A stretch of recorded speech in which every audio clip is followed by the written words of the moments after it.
What happened next will shock you and leave you questioning everything you thought you knew about the bond between humans and animals. Before we begin this incredible journey, make sure to like this story, share it with someone who needs to hear it, subscribe for more amazing tales, and comment below to tell us where you're listening from around the world. The story you're about to listen to started on what seemed like the most ordinary Tuesday morning in the small town of Riverside. But sometimes, the most extraordinary moments come disguised as ordinary ones, and what unfolded that day would change 3 lives forever. Emma Martinez had always been the type of mother who believed in fresh air and morning walks. Every day at exactly 7:30, she would bundle up her 5-year-old son Danny and take him down the winding path that led from their small apartment to the riverbanks. It was their sacred routine, their quiet time together before the world woke up and demanded their attention. Danny was different from other children his age. While most 5-year-olds chattered endlessly about cartoons and toys, Danny moved through the world in comfortable silence. The doctors had various explanations. Selective mutism, they called it. Emma preferred to think of her son as someone who chose his words carefully, someone who spoke when he had something truly important to say. "Come on, sweetheart," Emma whispered that morning as she tied Danny's shoelaces. The autumn air carried the scent of wet leaves and river water through their open window. Danny's dark eyes followed her movements with the same intense focus he gave everything in his world. He nodded once, grabbed his favorite blue blanket, and headed toward the door. Their neighborhood sat nestled between rolling hills and the gentle curve of Miller's Canal. Old oak trees lined the walking path, their branches creating a natural canopy that filtered the morning sunlight into dancing patterns on the ground. Emma loved these moments. Just her and Danny, walking in comfortable silence while the rest of the world slept. As they stepped outside, the morning mist clung to the grass like whispered secrets. Danny clutched his blanket tighter and reached for Emma's hand. His small fingers were warm despite the cool air, and Emma squeezed gently, their silent language of love and reassurance. "Which way today, Danny?" Emma asked, knowing full well that Danny would point toward the canal path. He always chose the same route, but she asked anyway because she loved seeing the small smile that crept across his face when he got to make the decision. Danny pointed toward the water, and they began their familiar journey. The path wound gently downward, past Mrs. Chen's vegetable garden, where tomatoes still hung heavy on their vines, past the old wooden bench where Mr. Rodriguez fed stray cats every morning, and toward the sound of slowly moving water. Birds chirped their morning songs from the trees above, and somewhere in the distance a dog barked playfully.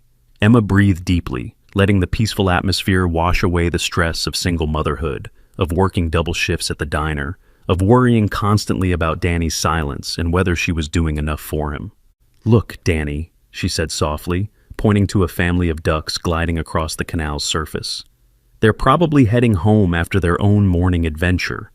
Danny's eyes followed the ducks with fascination, but he didn't speak. He rarely did. Emma had learned to read his expressions, his gestures, the way he tilted his head when something caught his attention. Today, though, something felt different. Danny seemed more alert than usual, more focused on their surroundings.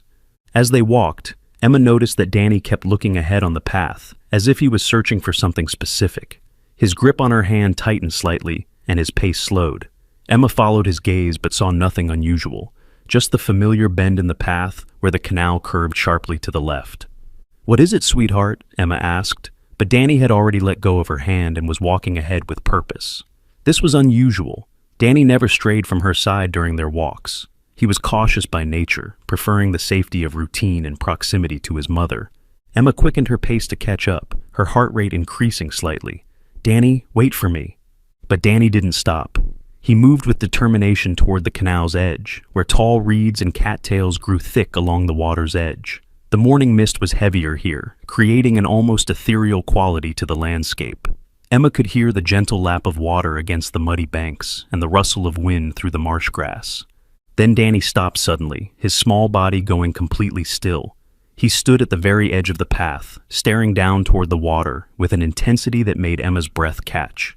She hurried to his side, expecting to see another family of ducks, or perhaps a fish jumping in the shallow water. Instead, what she saw made her heart stop. Half hidden in the thick mud and tangled reeds was a large German shepherd. The dog's coat was so matted with mud and debris that it was barely recognizable as fur. Its body was pressed against the muddy bank, and Emma could see that it was shaking, whether from cold, fear, or pain, she couldn't tell. "Oh my God," Emma whispered, instinctively reaching for Danny to pull him back from the edge. But Danny didn't move. He stood perfectly still, staring at the dog with an expression Emma had never seen on his face before. It was a mixture of concern, determination, and something else. Something that looked almost like recognition.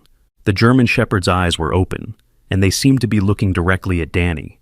Even from several feet away, then Emma could see that the dog was in distress. Its breathing was labored, creating small puffs of vapor in the cool morning air. The mud around the animal was churned up, suggesting it had been struggling to free itself for some time. "Danny, we need to step back," Emma said gently, placing her hands on her son's shoulders. "That dog might be hurt, and hurt animals can be dangerous." But Danny shrugged away from her touch, something he had never done before. Instead, he took a step closer to the edge of the path. Emma's heart pounded as she watched her usually cautious son move toward a potentially dangerous situation. The German Shepherd made a soft, whimpering sound, and Danny's head tilted slightly. Emma realized with growing amazement that her son was listening to the dog, really listening, in a way that seemed to transcend normal communication. "Danny, please," Emma said, her voice carrying a note of panic. "We need to get help. We can call animal control or the police or someone who knows how to handle this safely." Danny turned to look at her then, and Emma was shocked by what she saw in his eyes. For the first time in months, her son looked fully present, fully engaged with the world around him. His dark eyes held a clarity and purpose that took her breath away. Without saying a word, Danny began to carefully make his way down the muddy bank toward the trapped dog. Emma's maternal instinct screamed at her to grab him and pull him back, but something in his movements, the careful way he placed each foot, the calm confidence in his posture, made her pause. "Danny, no," she called, but her voice lacked conviction. She found herself torn between protecting her son and trusting the instinct that told her something important was happening here. The German Shepherd's ears perked up as Danny approached. Its tail, barely visible beneath the mud, gave a weak but unmistakable wag. Emma watched in amazement as the large, potentially dangerous animal seemed to recognize that Danny was trying to help. Danny reached the dog's side and knelt in the mud without hesitation. Emma winced as she watched her son's clean clothes become soaked with cold, dirty water. But Danny didn't seem to notice or care. He reached out one small hand and gently placed it on the dog's head. The effect was immediate. The German Shepherd's shaking subsided, and its breathing became less labored. Danny began to stroke the dog's muddy fur, with the same gentle care he showed his stuffed animals at bedtime. Emma found herself holding her breath, amazed by the immediate bond forming between her silent son and this wounded animal. "Easy," Danny whispered, and Emma's heart nearly stopped. She hadn't heard her son's voice in over 3 months. The word was soft, barely audible, but it was definitely there. "Easy, boy." The German Shepherd responded to Danny's voice by lifting its head slightly and making a soft, whuffing sound. Emma could see now that the dog was stuck in the thick mud that lined the canal's edge. Its powerful legs were trapped beneath the surface, and its struggles had only worked it deeper into the muck. Danny looked back at Emma, and she saw something in his expression that she hadn't seen in years, determination mixed with urgent communication. He was trying to tell her something, and for the first time in a long time, he had found his voice to do it. "Mom," Danny said, his voice stronger now, "he's stuck. We have to help him." Emma felt tears prick her eyes at hearing her son speak, but she forced herself to focus on the situation at hand. The dog was clearly in distress, and the morning air was getting colder. If they were going to help, they needed to act quickly. "Okay, sweetheart," Emma said, surprising herself with her calm tone. "Tell me what you think we should do." Danny looked at the dog, then at his blue blanket, then back at Emma. "We can pull him out," he said with the simple confidence that only children possess. "Together." Emma looked at the size of the German Shepherd, then at her small son, and wondered how they could possibly manage such a rescue. But something in Danny's eyes told her that failure wasn't an option. This dog needed them, and for the first time in months, her son needed to be heard. She made her way carefully down the muddy bank, her shoes slipping on the wet grass. As she reached Danny's side, she could see the full extent of the dog's predicament. The German Shepherd was indeed stuck fast in the thick mud, but its eyes were alert and its breathing was steady.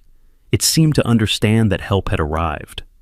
"What's your plan?" Emma asked Danny, treating him as a partner in this rescue mission. Danny handed her one end of his blanket. "We put this under him," he explained, his voice growing stronger with each word. "Then we both pull."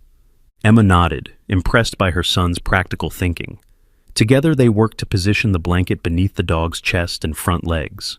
The German Shepherd remained perfectly still during this process, as if it understood exactly what they were trying to do. "On three?" Emma asked. Danny nodded solemnly. "1, 2, 3. They pulled together, Emma using her adult strength, while Danny provided determination and encouragement. The dog helped by pushing with its hind legs, and slowly, incredibly, they began to make progress. "It's working!" Danny called out, his voice filled with excitement Emma hadn't heard in years. Inch by inch, they managed to extract the German Shepherd from its muddy prison.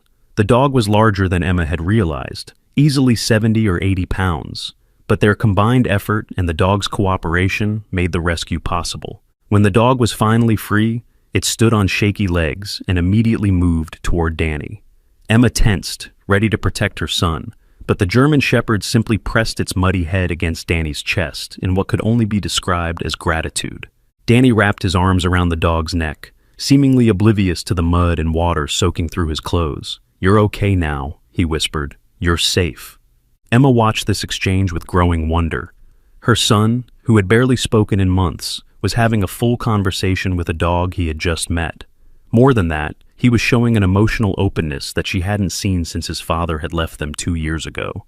But their celebration was short-lived. As Emma looked more closely at their rescued German Shepherd, she noticed things that made her stomach clench with worry. The dog's fur, beneath the mud, showed signs of recent medical procedures. Small shaved patches and what looked like healing incision sites. Around its neck, barely visible beneath the matted fur, was a collar unlike any she had ever seen. It looked more like a medical device than a simple pet collar. "Danny," Emma said carefully, "I think this dog belongs to someone who might be looking for him." Danny looked up at her, with eyes that held a wisdom beyond his 5 years. "He was running away," he said with quiet certainty. "He was scared, and he was running away from someone who hurt him." Emma felt a chill that had nothing to do with the morning air. How could her 5-year-old son possibly know such a thing? And yet, looking at the dog's condition, at the strange collar, at the medical marks on its fur, she had the unsettling feeling that Danny might be right.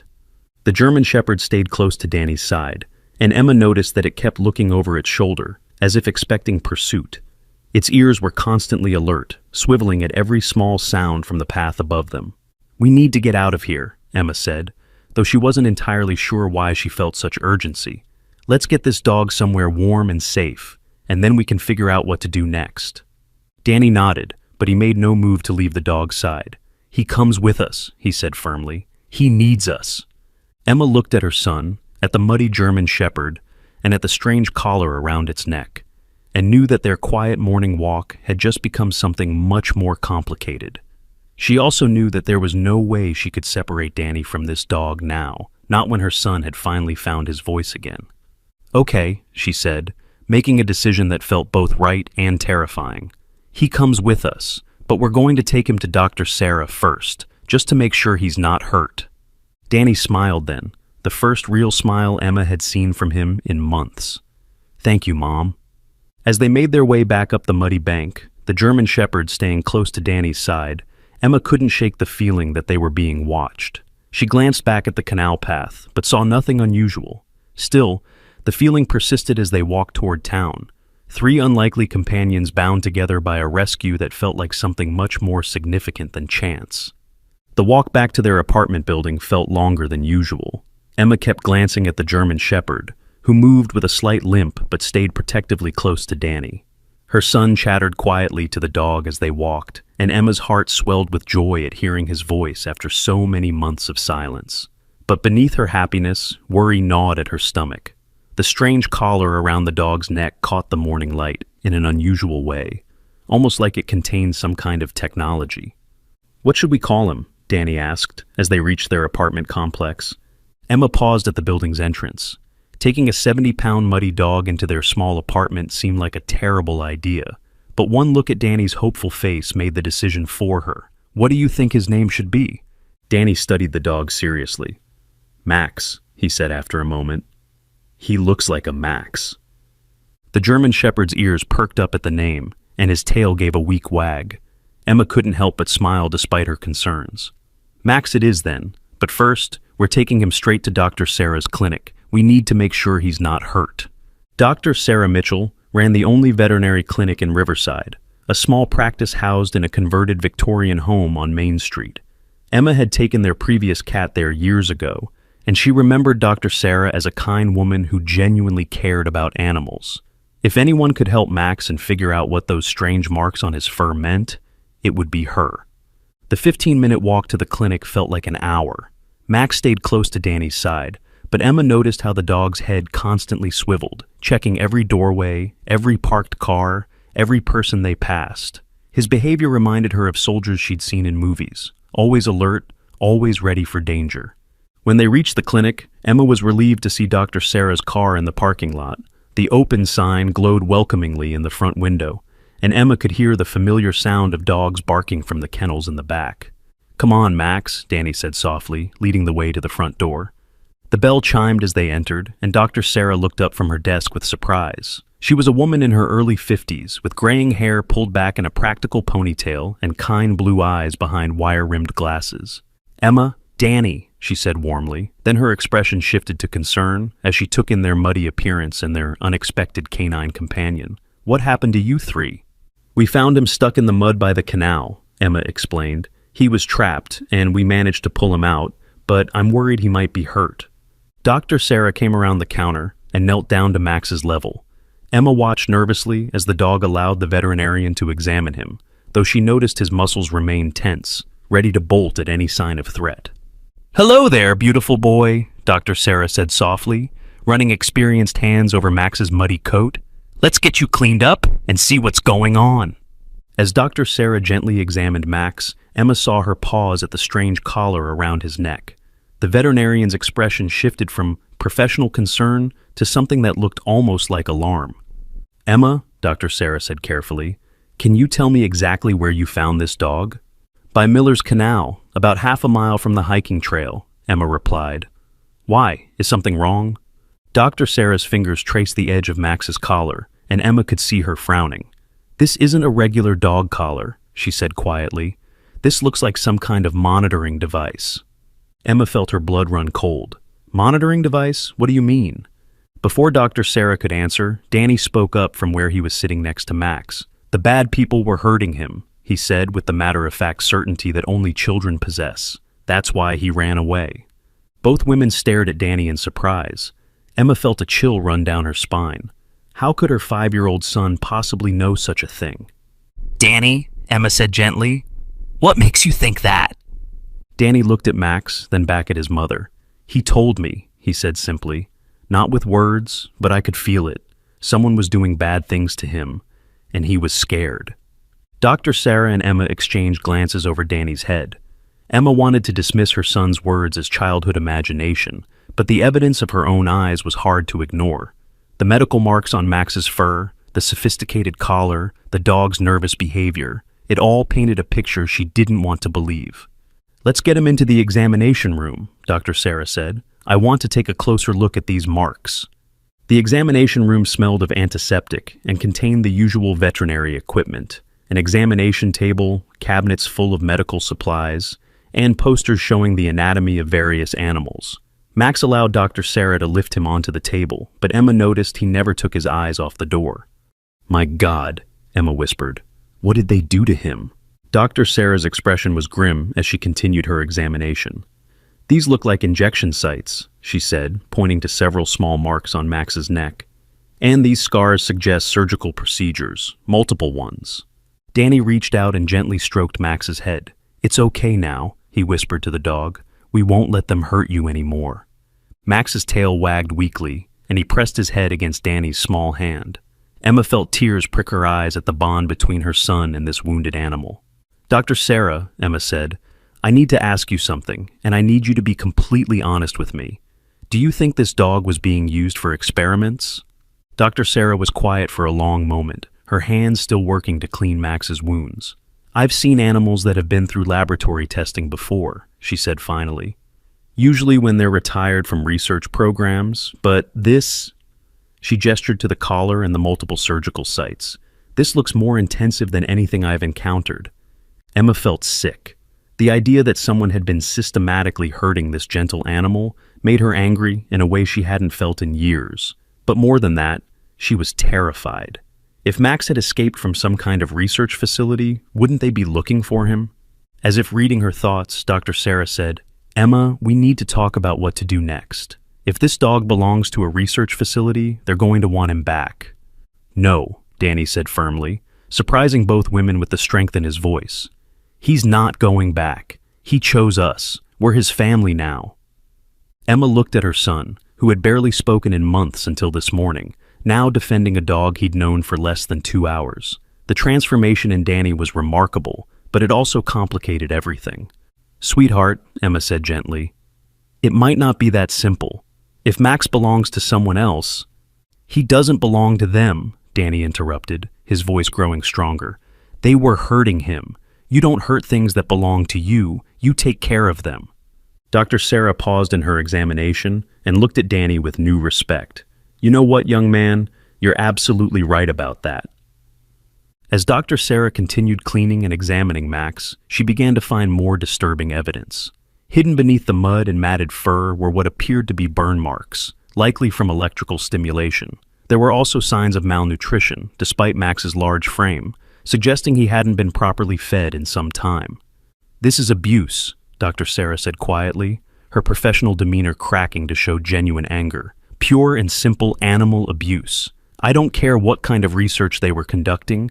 This is inexcusable." Emma made a decision that surprised even herself. "Then we're not giving him back," she said firmly. "If someone reports him missing, we found a stray dog and decided to care for him. That's our story." Dr. Sarah smiled for the first time since they'd arrived. "That's exactly the story I would tell too," she said. "Now, let's get this collar off him and see what we're dealing with." The collar was more complex than it had appeared from a distance. It had multiple small LED lights, what looked like a GPS tracking device, and several small ports that might have been for data transfer. Dr. Sarah studied it carefully before attempting to remove it. "This is definitely military or government-grade equipment," she said. "I've never seen anything like it in civilian veterinary work." "Can you get it off?" Emma asked. "I think so, but I want to be careful. There might be some kind of tamper detection, or worse, it might be designed to hurt Max if someone tries to remove it improperly." Danny had been quietly stroking Max's head during this conversation, but now he looked up at Dr. Sarah with serious eyes. "It won't hurt him," he said. "I can feel that it's okay to take off now." Both women stared at Danny again. His seeming ability to communicate with Max was becoming harder to dismiss as childhood imagination. "Okay," Dr. Sarah said. "Let's trust Danny's instincts here." Using a combination of specialized tools and careful patience, Dr. Sarah managed to remove the collar without incident. The moment it came off, Max's entire demeanor changed. His shoulders relaxed, his breathing became easier, and for the first time since they'd found him, he looked truly calm. "Look at that," Dr. Sarah said with satisfaction. "He knows he's free." But Emma's relief was short-lived. As she stared at the collar lying on the examination table, she noticed something that made her stomach drop. Etched into the metal in small letters were the words, "Property of Blackwater Defense Research, Project Neural Link." "Dr. Sarah," Emma said, her voice barely above a whisper, "look at this." Dr. Sarah leaned in to read the inscription, and Emma watched the color drain from her face. "Blackwater Defense Research," she said slowly. "I've heard of them. They have a facility about 50 miles north of here. They do contract work for the military." Emma felt the room spinning slightly. "Contract work? What kind of contract work?" "The kind that requires security clearances and non-disclosure agreements," Dr. Sarah said grimly. "Emma, if Max escaped from there, we could be in serious trouble." Danny looked up from where he was hugging Max. "What's wrong?" he asked, sensing the tension in the adult conversation. Emma forced herself to smile at her son. "Nothing's wrong, sweetheart. We're just figuring out how to help Max feel better." But privately, Emma's mind was racing. If Max had escaped from a military research facility, they would definitely be looking for him. And if they found him, what would happen to the dog? What would happen to Danny, who had formed such a strong bond with him. Dr. Sarah seemed to be thinking along the same lines. Emma, I need to ask you something important. Are you prepared for the possibility that people might come looking for Max? People who might not take no for an answer? Emma looked at her son, who was whispering softly to Max and getting gentle licks in return. Danny was more animated and communicative than he had been in months. The thought of losing Max now, when her son had finally found his voice again, was unbearable. Yes, she said firmly, we'll deal with whatever comes. Max is part of our family now. Dr. Sarah nodded approvingly. In that case, we need to be smart about this. I'm going to treat Max's wounds and get him healthy, but we need to establish a paper trail that shows he's been with you for a while. I'll backdate his vaccination records and create a file showing he's been your dog for several months. Emma felt a surge of gratitude toward the veterinarian. You'd do that for us? For Max and for Danny, Dr. Sarah said. What they did to this animal is unconscionable. If Blackwater comes looking, they're going to have to prove he belongs to them, and that's going to be a lot harder without that collar and with proper veterinary records showing he's yours. As Dr. Sarah continued treating Max's wounds, Emma noticed that the dog's behavior continued to improve. He was more alert, more responsive, and seemed to be gaining strength by the minute. Whatever that collar had been doing to him, its removal had clearly been beneficial. Mom, Danny said suddenly, can we take Max home now? I think he's tired. Emma looked at Dr. Sarah, who nodded. I've done what I can for now. He needs rest, good food, and lots of love. I'd like to see him again in a few days to check on his healing, but he should be fine to go home with you. As they prepared to leave the clinic, Dr. Sarah pulled Emma aside. I want you to have my personal cell phone number, she said, writing on a piece of paper. If anyone comes asking questions about Max, you call me immediately, and if he shows any signs of distress or if his behavior changes suddenly, bring him back right away. Emma pocketed the phone number gratefully. Thank you for everything. I don't know how to repay you for this. Just take good care of him, Dr. Sarah said, and take care of Danny too. That boy has a special gift with animals. I've never seen anything quite like it. As they walked home from the clinic, Max trotting happily beside Danny, Emma couldn't shake the feeling that they were being watched. She glanced around nervously, but the streets of Riverside looked perfectly normal. Still, the paranoia persisted. Danny, she said, when we get home, I want you and Max to stay inside for the rest of the day. We're going to let him rest and get used to his new home. Danny nodded seriously. He's safe with us now, he said. He knows that. Emma hoped her son was right. As they turned the corner toward their apartment building, she noticed a black sedan parked across the street that she didn't recognize.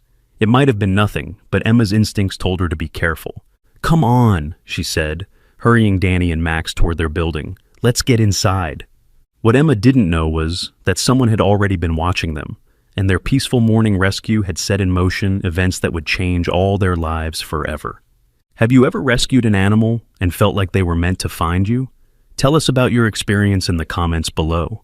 Once they were safely inside their small apartment, Emma double-locked the door and drew the curtains closed. Max immediately went to Danny's side and lay down next to the couch where her son had settled. Emma watched in amazement as her usually reserved child began talking to the dog in a steady stream of gentle words.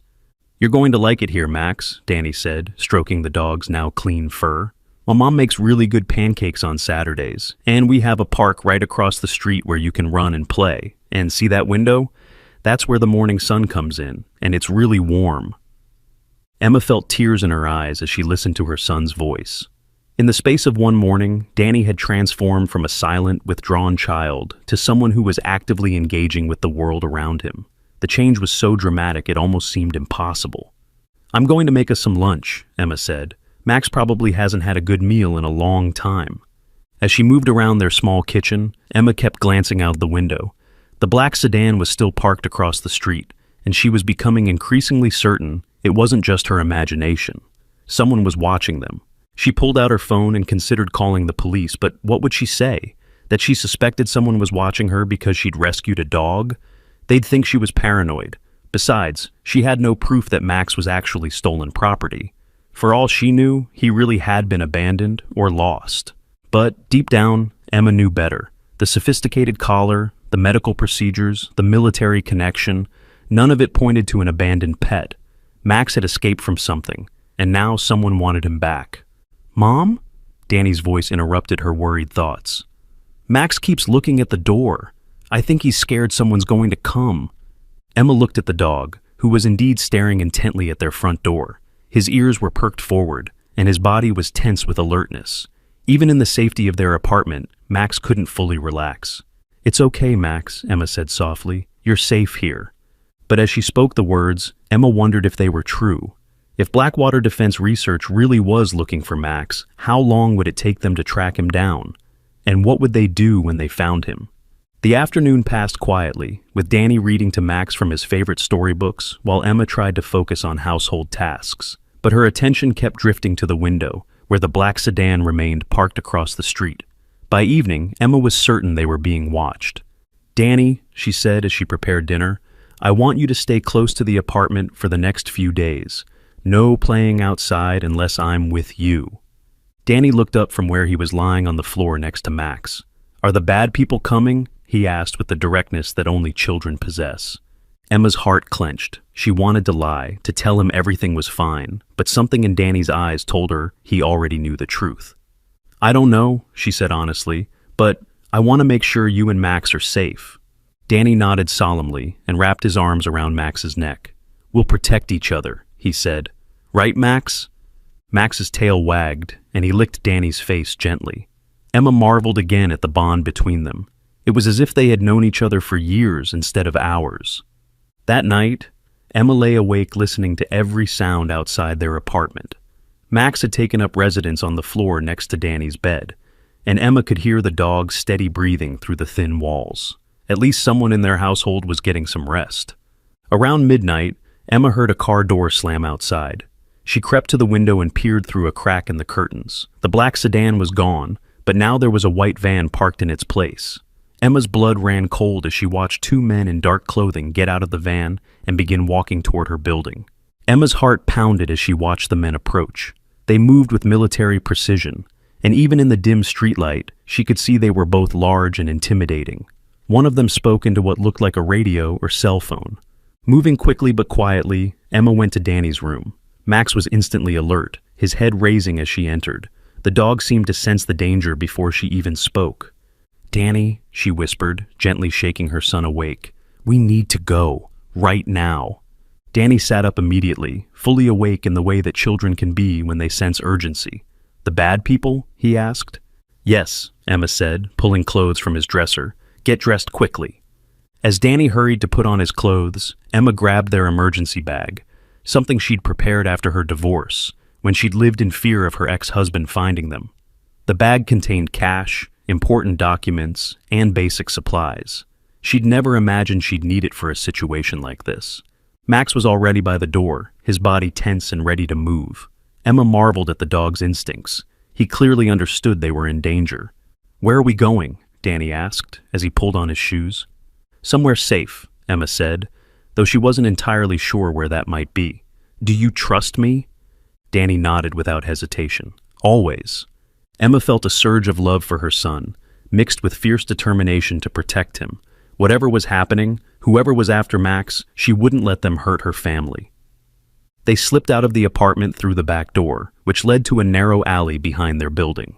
Emma had mapped out this escape route months ago, during her darkest days after the divorce. She'd never thought she'd actually need to use it. Max stayed close to Danny's side as they made their way through the shadows. Emma could hear voices from the front of the building. The men were trying to get someone to buzz them in. They had maybe minutes before the men figured out another way inside. This way, Emma whispered, leading them toward the back of the alley where it connected to a side street. But as they reached the mouth of the alley, Emma heard the sound of another car door slamming. Her heart sank as she realized they weren't dealing with just two men. There was a whole team looking for Max. Mom, Danny whispered, Max says we should go to the old church. Emma stared at her son. Max says? Danny nodded seriously. He knows a safe place. Follow him. Emma wanted to argue, to insist that a 5-year-old and a dog couldn't possibly know better than she did about escape routes. But as she watched Max confidently start walking in a direction she hadn't considered, she decided to trust them both. Max led them through a series of back alleys and side streets that Emma had never explored. The dog moved with purpose, as if he had memorized every possible escape route in the neighborhood. Danny walked beside him, one small hand resting on Max's back, and Emma followed behind, constantly checking over her shoulder for signs of pursuit. They walked for what felt like hours, but was probably only 20 minutes. Finally, Max stopped in front of an old stone church that Emma recognized but had never visited. The building was clearly abandoned, with boarded-up windows and a for sale sign hanging crookedly from a rusty chain. "How did he know about this place?" Emma asked Danny. "He's been here before," Danny said simply, "when he was running away." Emma looked at the church with new understanding. This must have been where Max had taken shelter after escaping from Blackwater. The dog had led them to his previous hiding place. Max nosed at a loose board near the back of the church, and Emma realized it could be moved aside to create an opening large enough for them to squeeze through. Someone, probably Max himself, had already created this entrance. "I don't know about this," Emma said nervously. "We could be trespassing." "Mom," Danny said seriously, "sometimes you have to break little rules to follow big rules, and protecting Max is a big rule." Emma stared at her son, amazed once again by his wisdom. When had her 5-year-old become so insightful? They squeezed through the opening into the church's interior. Emma used her phone's flashlight to illuminate their surroundings. The church was dusty and filled with old wooden pews, but it was dry and relatively clean. More importantly, it felt safe. Max immediately went to a corner where Emma could see he had created a sort of nest from old blankets and newspapers. This had definitely been his hideout. "How long were you here, boy?" Emma asked softly, stroking Max's head. 3 days, Danny said. He was here for 3 days before he got stuck in the mud. Emma didn't even bother asking how Danny could possibly know that. She was beginning to accept that her son had some kind of special connection with Max that she didn't fully understand. They settled into the church for the night, using the old blankets Max had gathered to make a comfortable sleeping area.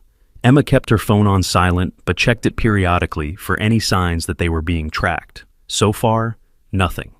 "Danny," she said as they lay in the darkness, "I need you to tell me everything Max has told you, even if it sounds strange or scary." Danny was quiet for a moment, and Emma could hear him stroking Max's fur. "He says the people in the white coats were trying to make him into something he wasn't supposed to be," Danny finally said. "They put things in his head that made him hear voices that weren't real, and they made him do things he didn't want to do." Emma felt sick. "What kind of things?"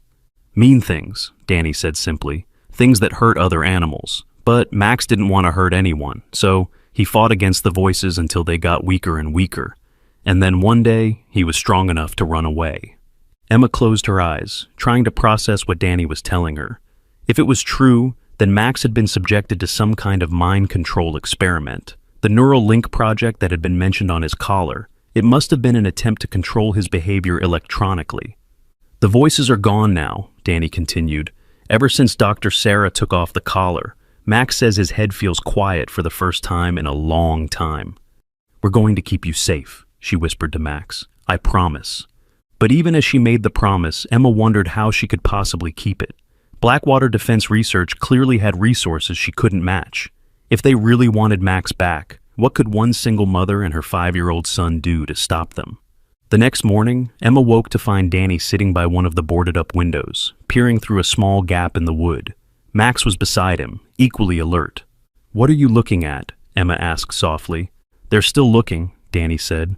"Max can smell them." Emma joined them at the window and peered out. She didn't see anyone, but she trusted Max's senses more than her own at this point. "We can't stay here forever," she said. "We need help." Danny looked at her with serious eyes. "Max says there's someone who can help us, someone who helped other dogs like him." "Who?" Emma asked. "A lady with kind eyes who lives by the big water," Danny said. "Max doesn't know her name, but he knows how to find her." Emma felt a flicker of hope. If there was someone who had helped other experimental animals escape, maybe they could help Max too. "How far is this lady?" Emma asked. Danny consulted with Max in their strange, silent way. "Not too far," he said finally. "We can walk there." Emma made a decision that felt both terrifying and necessary. "Okay," she said, "but we need to be very careful. And if we see anyone following us, we run. Do you understand?" Danny nodded solemnly. Max understands too. They gathered their few belongings and prepared to leave their temporary sanctuary. As they squeezed back through the loose board, Emma sent up a silent prayer that they were making the right choice. Max immediately took the lead, choosing a route that avoided main roads and kept them hidden in wooded areas whenever possible. Emma was amazed by the dog's tactical awareness. He moved like a trained soldier, always checking for threats and choosing the safest path forward. They walked for hours, stopping only for water and rest.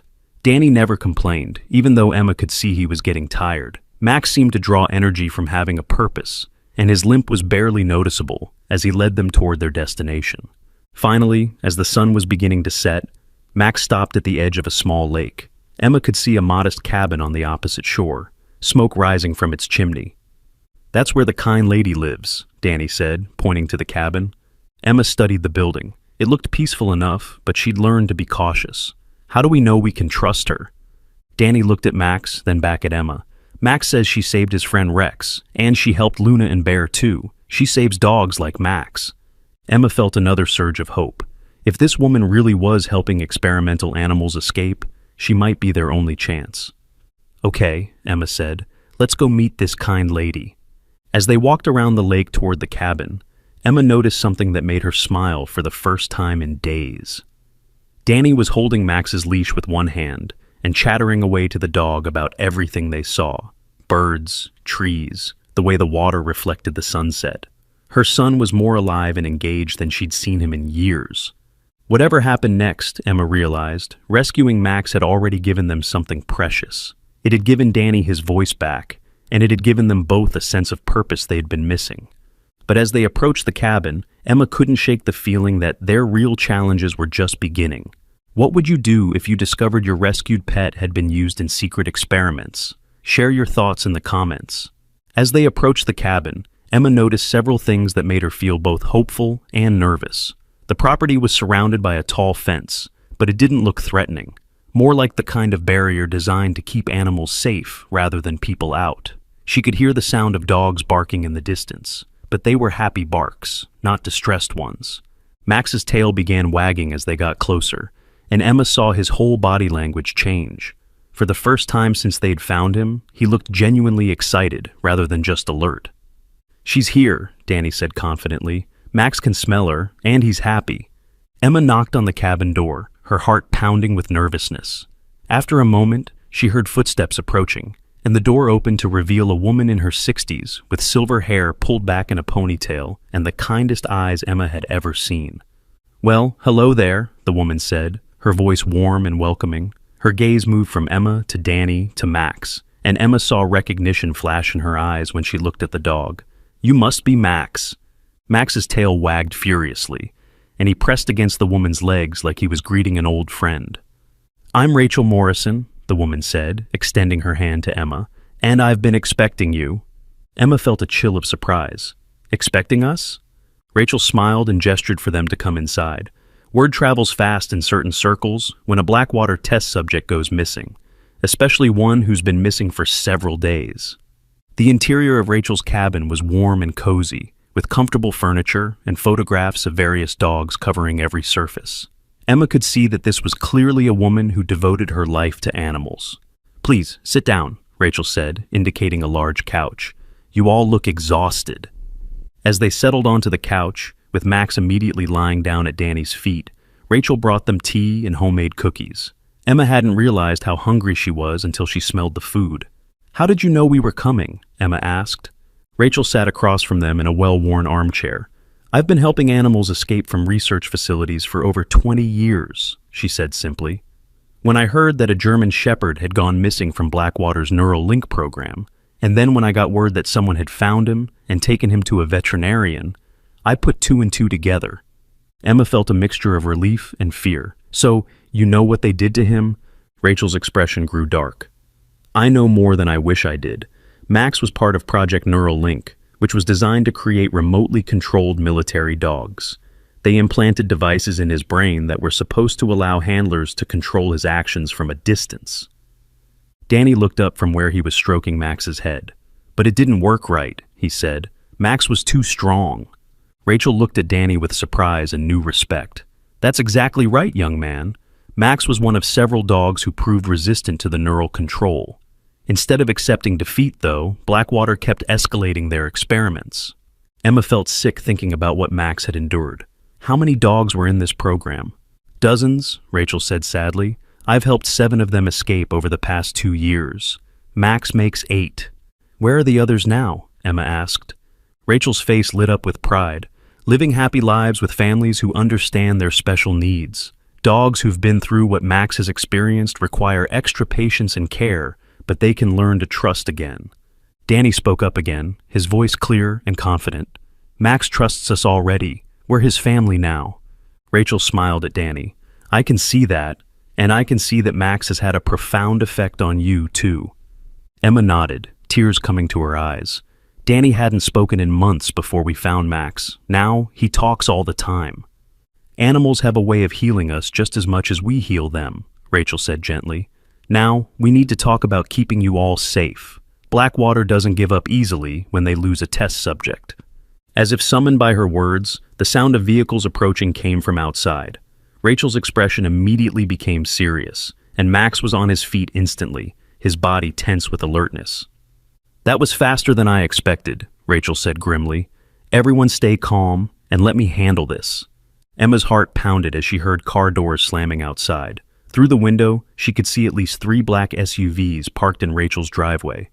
Danny, Emma whispered, stay close to Max. Rachel moved to the front door and opened it before anyone could knock.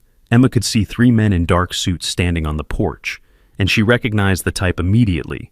Government or military, definitely dangerous. Ms. Morrison, the lead man said, his voice cold and official. I'm Agent Collins with Blackwater Defense Research. We have reason to believe you're harboring stolen government property. Rachel crossed her arms and stood her ground. I'm not harboring anything except rescued animals. Would you like to see my licenses and permits? We're looking for a German Shepherd that was taken from our facility, Agent Collins said. We have tracking data that indicates he came to this area. Emma held her breath, but Rachel didn't flinch. I haven't seen any German Shepherds today, but even if I had, I'd want to see proof of ownership before turning over any animal. Agent Collins stepped forward menacingly. Ms. Morrison, obstruction of a federal investigation is a serious crime. So is animal abuse, Rachel replied calmly, and I'm quite familiar with Blackwater's definition of research. Danny suddenly stood up from the couch, and Emma's heart nearly stopped as her son walked toward the front door. Max followed immediately, staying protectively at Danny's side. Danny, no, Emma whispered, but her son kept walking. Excuse me, Danny said politely to Agent Collins, his clear voice carrying through the cabin. Are you the bad people who hurt Max? Agent Collins looked down at Danny with surprise. Then his gaze shifted to Max.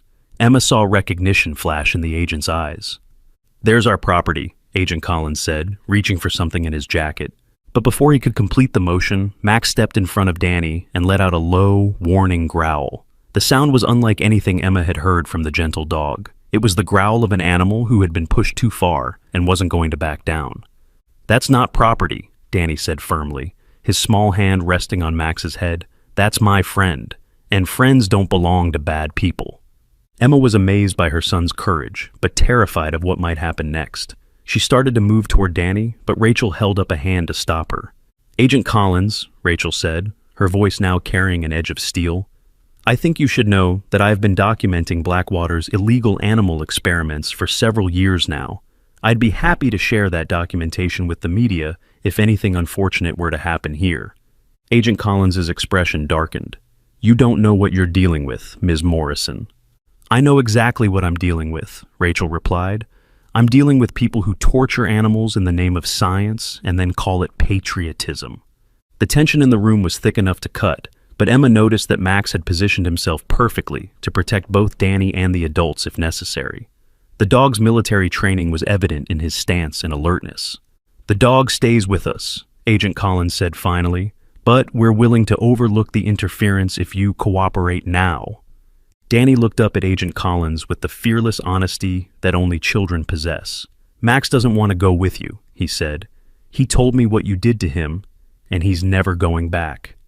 Agent Collins stared at Danny with a mixture of confusion and irritation.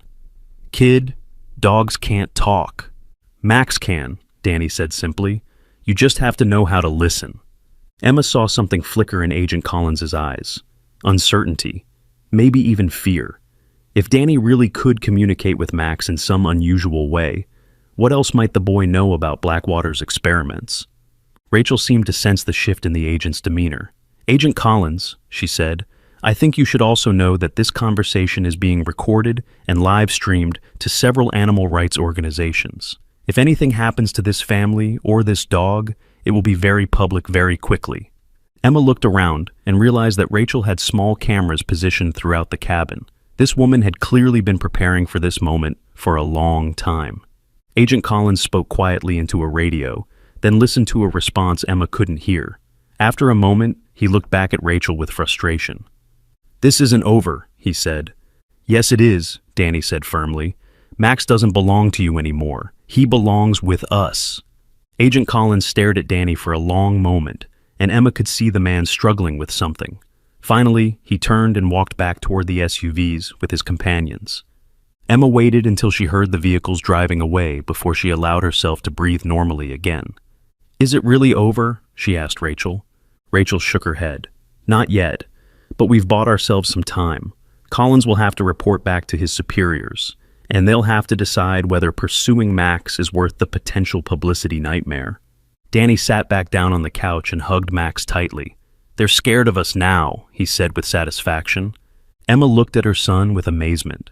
"Danny, what you did was incredibly brave, but also very dangerous." "Max would have protected me," Danny said with complete confidence. "And I had to protect him too. That's what families do." Rachel smiled at the exchange. "You're absolutely right, Danny. That's exactly what families do." Over the next few hours, Rachel explained more about Blackwater's program and the other dogs she'd helped rescue. She showed them photos of happy, healthy animals living with loving families, proof that recovery was possible, even after severe trauma.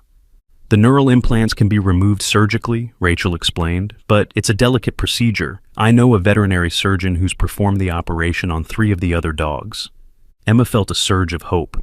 So, Max could be completely free of what they did to him? "With time and the right care, yes," Rachel said. "But it's not just about the physical healing. These dogs need emotional rehabilitation too. They need to learn to trust humans again, to feel safe, to remember what it's like to just be dogs." "Max already trusts us," Danny said. "He knew we were his family from the very first moment." Rachel nodded. Some animals have that instinct. They can sense when someone truly cares about them. As evening approached, Rachel insisted they stay the night. She had a guest room with a comfortable bed, and more importantly, the property was secure and well monitored. "I've got security cameras throughout the woods around the cabin," Rachel explained. "If Blackwater decides to come back, we'll have plenty of warning." That night, as Emma lay in the comfortable guest bed with Danny curled up beside her and Max sleeping on the floor nearby, she felt safer than she had in days. But she also knew their challenges weren't over.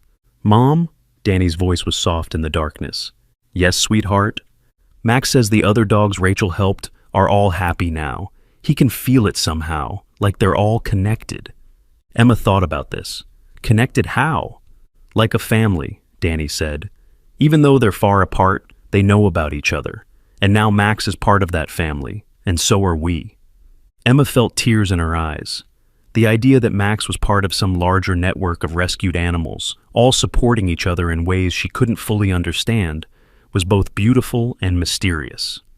"Danny," she said, "how do you know all these things about Max?" Danny was quiet for a moment. "I don't know," he said finally. "Ever since we found him, it's like I can hear his thoughts sometimes. Not words, but feelings. And pictures." Emma wondered if her son's unusual connection to Max was related to the neural experiments the dog had endured. Had Blackwater accidentally created some kind of psychic link that allowed Danny to communicate with Max in ways that shouldn't have been possible? "Does it scare you?" Emma asked. "No," Danny said. "It makes me feel less alone. Before Max, everything felt quiet and far away. Now everything feels close and real." Emma understood what her son meant. Finding Max had awakened something in Danny that had been sleeping since his father left. Her son was engaging with the world again, speaking up for what he believed in, showing courage she didn't know he possessed. The next morning, Rachel woke them early with concerning news. "I've been monitoring Blackwater's communications," she said, and it looks like they're planning a larger operation. They're not just after Max anymore. They want to shut down my entire rescue network." Emma felt her heart sink. "Because we brought Max here?" "Because they finally realized how much of their dirty work I've been exposing," Rachel said. "But don't worry, I've been preparing for this possibility for years." Rachel showed them a detailed evacuation plan that would scatter all the rescued animals to safe locations across the country. It was an impressive operation that clearly involved dozens of people and resources Emma couldn't have imagined. "What about us?" Emma asked. "Where do we go?" Rachel smiled. "That depends. Are you ready to become part of something bigger than just hiding from Blackwater?" Danny looked up from where he was feeding Max breakfast. "What do you mean?" I mean, Rachel said, that there are more animals who need rescuing, more families like yours who are willing to help, and more work to be done to stop programs like the one that hurt Max. Emma felt a flutter of both excitement and fear. "You're asking us to help with the rescue network?" "I'm asking if you want to be part of the solution," Rachel said. "Danny has a special gift with animals, and you've shown you're willing to fight for what's right. We could use people like you." Danny stood up and walked over to Emma. "Mom, Max says there are other dogs who need help. Dogs who are still in the bad place." Emma looked at her son, then at Max, then at Rachel. A few days ago, her biggest worry had been getting Danny to speak. Now she was being asked to join an underground network dedicated to rescuing experimental animals from government facilities. It should have been an impossible decision.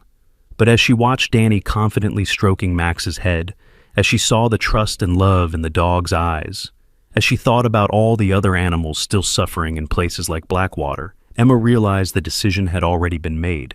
"Yes," she said firmly, "we want to help." Rachel's face broke into a wide smile. "Welcome to the family!" "If you had the chance to help rescue animals from illegal experiments, would you take the risk? Comment below with your answer." The next few days passed in a whirlwind of preparation and training.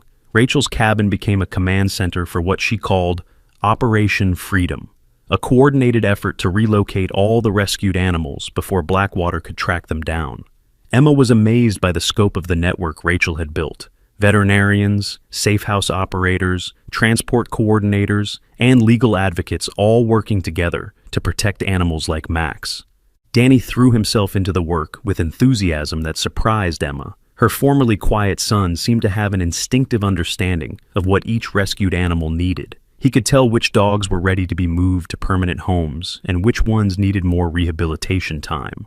Most remarkably, he could communicate with animals that other handlers found difficult or aggressive. Emma watched her son work with a mixture of pride and concern. Danny's abilities were clearly extraordinary, but she worried about the burden it might place on him. How much trauma could a 5-year-old absorb from these wounded animals? Max had become Danny's constant companion and translator during these sessions. The dog seemed to understand that his role was to help other animals feel safe, and he took this responsibility seriously. Emma often found the two of them lying with newly rescued dogs, providing comfort and reassurance in ways that human words couldn't match.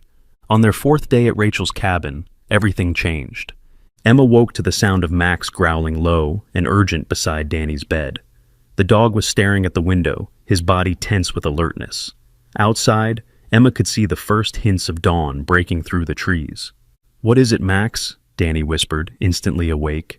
Max moved to the window and whined softly. Emma joined them and peered through the curtains. At first, she saw nothing unusual, but then movement in the tree line caught her eye. Dark figures were moving through the woods, approaching the cabin from multiple directions. "Rachel," Emma called softly, moving quickly to wake the older woman. Rachel was alert immediately, her years of experience kicking in. She glanced at her security monitors and her face went pale. "They're surrounding us," she said grimly. "At least a dozen men, all armed." Emma felt her heart racing, but she forced herself to stay calm for Danny's sake. "What do we do?" "We execute the emergency plan," Rachel said, moving to a hidden panel in the wall. She pulled out several documents and handed them to Emma. "These are transport papers for Max and the other animals. If something happens to me, you know what to do." Danny appeared at Emma's side, Max pressed against his legs. "They're really scared this time," Danny said, referring to the Blackwater agents. "Max can smell their fear." Rachel looked at Danny with surprise. "What do you mean they're scared?" Danny closed his eyes for a moment, as if listening to something only he could hear. They got in trouble for letting Max escape, and now their bosses are angry because too many people know about the bad things they do to animals. Emma stared at her son. His ability to understand what was happening around them had grown remarkably over the past few days. It was as if rescuing Max had unlocked some latent psychic ability in Danny. "Danny," Rachel said urgently, "can Max tell you anything about what the men outside are planning?" Danny was quiet for a moment, then his eyes snapped open with alarm. "They're not just here for Max anymore," he said. "They want to take all the animals back, and they want to arrest you, Rachel." Rachel nodded grimly. "I expected as much. Emma, take Danny and Max to the safe room in the basement. I'll handle this." "No," Danny said firmly, surprising both women. "We don't run anymore. We fight." Emma knelt down to her son's level. "Danny, these are dangerous men with guns. We can't fight them." Danny looked at her, with eyes that seemed far older than his 5 years. "Mom, Max says there's another way, but we have to trust him." Before Emma could respond, the sound of vehicles approaching came from the front of the cabin. Through the window, she could see multiple black SUVs pulling into the driveway, their headlights cutting through the pre-dawn darkness. Rachel moved to her communication equipment and began sending rapid messages to her network. "I'm alerting everyone," she said. "If this goes badly, at least the other safe houses will be warned." A voice came through a bullhorn from outside. "Rachel Morrison, this is Agent Collins. You're surrounded. Come out with your hands visible and bring the stolen animals with you." Rachel looked at Emma and Danny with determination. "I've been preparing for this moment for 20 years, she said. "Whatever happens, don't let them take the animals back to that place." Danny walked to the front window and looked out at the agents surrounding the cabin. Max stayed by his side, alert but calm. Emma was amazed by her son's composure in such a terrifying situation. "Agent Collins," Danny called out in his clear, strong voice. "Why do you want to hurt animals?" The question seemed to catch the agents off guard. There was a long pause before Collins responded. "Son, we're here on official business. These animals belong to the government." "No, they don't," Danny replied firmly. "Animals don't belong to anyone. They belong to themselves." Emma heard murmurs from the agents outside. Danny's simple truth seemed to be having an unexpected effect. "Kid, you don't understand the situation," Collins called back. "I understand that you put machines in Max's head to make him hurt other animals," Danny said, his voice carrying clearly in the morning air. "I understand that you kept him in a cage and wouldn't let him play or be happy. I understand that you're the bad guys." The silence that followed Danny's words was profound. Emma realized that her 5-year-old son was fearlessly confronting armed government agents with nothing but the truth. Rachel looked at Danny with amazement. "Keep talking," she whispered. "You're doing something I could never do." Danny continued addressing the agents outside. "Max told me about the other dogs you hurt, Rex and Luna and Bear and all the others. They didn't want to be soldiers, they just wanted to be dogs." "The boy is delusional," Collins's voice came back, but Emma could hear uncertainty in his tone. "Am I?" Danny asked. "Then how do I know about the needles you put in their heads? How do I know about the electric shocks when they didn't do what you wanted? How do I know about the dogs who died because they couldn't take it anymore?" Emma felt sick as she realized what Danny was revealing. Max had somehow communicated not just his own trauma, but the experiences of other animals in the program. The scope of Blackwater's cruelty was becoming clear. "Rachel," one of the agents called out, "control the kid, or we're coming in." "The kid can speak for himself," Rachel replied, "and apparently he can speak for the animals too." Danny stepped closer to the window. "Agent Collins, do you have children?" The question seemed to surprise the agent. After a pause, he answered, "That's not relevant." "It is relevant," Danny said, "because if you have children, they would be ashamed of what you do for work. They would be ashamed that their daddy hurts animals for money." The impact of Danny's words was immediate. Emma could hear agitated voices among the agents outside, as if Danny's simple moral challenge had created conflict within their ranks. "I want to show you something," Danny called out. "I'm going to bring Max outside, and you can see what you did to him." "Danny, no," Emma said urgently, but her son was already moving toward the door. "It's okay, Mom," Danny said calmly. "Max knows what to do." Emma watched in terror as Danny opened the front door and stepped onto the porch with Max at his side. The dog was calm and dignified, showing no fear of the armed men surrounding them. "This is Max," Danny announced to the agents. "Look at him. Really look at him."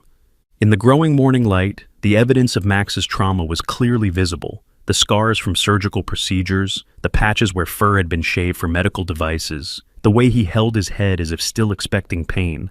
It all told a story of systematic abuse. "You did this to him," Danny said simply, "and you want to take him back so you can do more bad things to him." Agent Collins stepped forward, his weapon lowered. Emma could see conflict in his face as he looked at Max and then at Danny. "Son," Collins said, his voice softer than before, "you don't understand what's at stake here. This research could save human lives." "By ending animal lives?" Danny asked. "By making them crazy and scared and hurt? That's not saving anyone. That's just being mean." Emma realized that Danny was accomplishing something extraordinary. He was forcing these agents to confront the moral reality of what they were doing.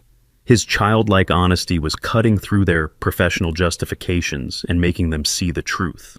Max stepped forward and sat calmly next to Danny, looking directly at Agent Collins. The dog's dignity and intelligence were unmistakable, making it impossible to see him as just government property. "He forgives you," Danny said suddenly, placing his hand on Max's head. "Even after everything you did to him, Max forgives you, but he's never going back to that place." Agent Collins stared at Danny and Max for a long moment. Emma could see the internal struggle playing out on his face. "Collins," another agent called out, "we have our orders." "I know what our orders are," Collins replied sharply. Then to Danny, he said, "Son, I need you to step back inside the cabin." "Will you promise not to hurt the animals?" Danny asked. Collins was quiet for a long moment. "I can't make that promise." "Then I can't go inside," Danny said. "Someone has to protect them." Emma's heart was pounding as she watched her 5-year-old son face down armed agents with nothing but moral courage and the support of a traumatized dog. She had never been more proud or more terrified. Rachel moved to Emma's side. "Your son is remarkable," she whispered. "He's doing something none of us could do." Suddenly, the sound of approaching vehicles came from the main road. Emma looked past the Blackwater SUVs and saw a convoy of cars and vans pulling up to the cabin. People began getting out, men and women of all ages, some carrying cameras, others with signs reading, "Stop Animal Abuse" and "Justice for Max." "How did they know to come here?" Emma asked Rachel. Rachel smiled grimly.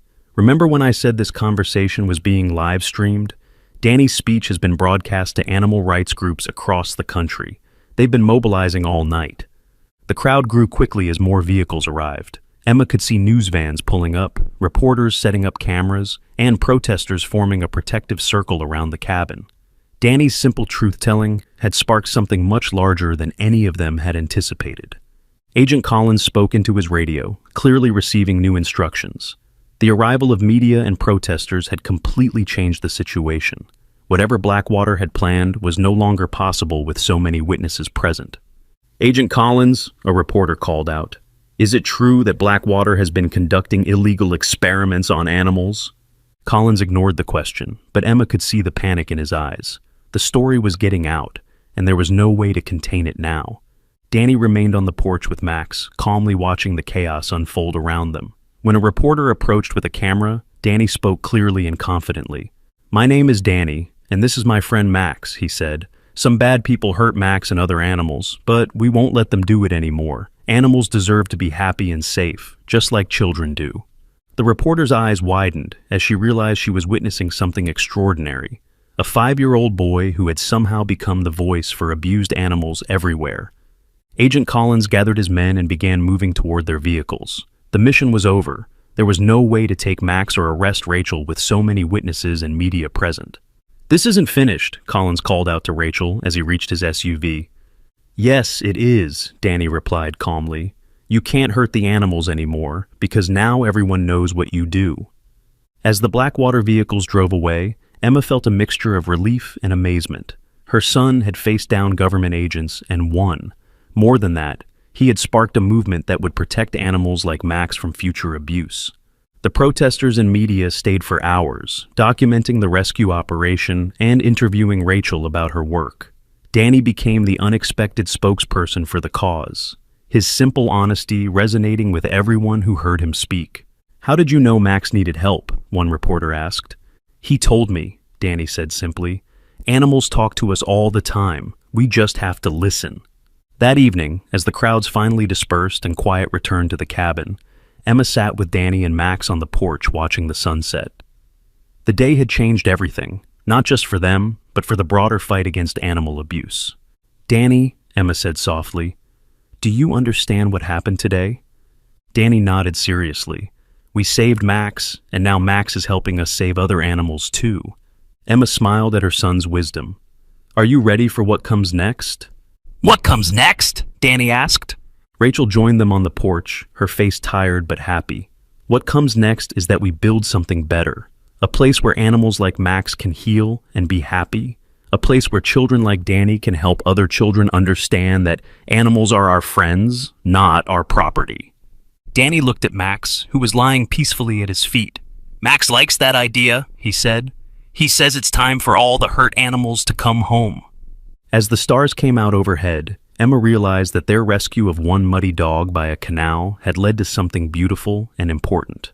They had become a family in the truest sense, not just Emma, Danny, and Max, but part of a larger family dedicated to protecting those who couldn't protect themselves. Tomorrow would bring new challenges and new opportunities, but tonight they were safe, they were together, and they had hope. What do you think gave Danny the special ability to communicate with Max? Trauma bonding or something deeper? Share your theory in the comments below, and don't forget to like this incredible true story. Share it with someone who loves animals. Subscribe for more amazing rescue tales, and let us know where you're listening from around the world.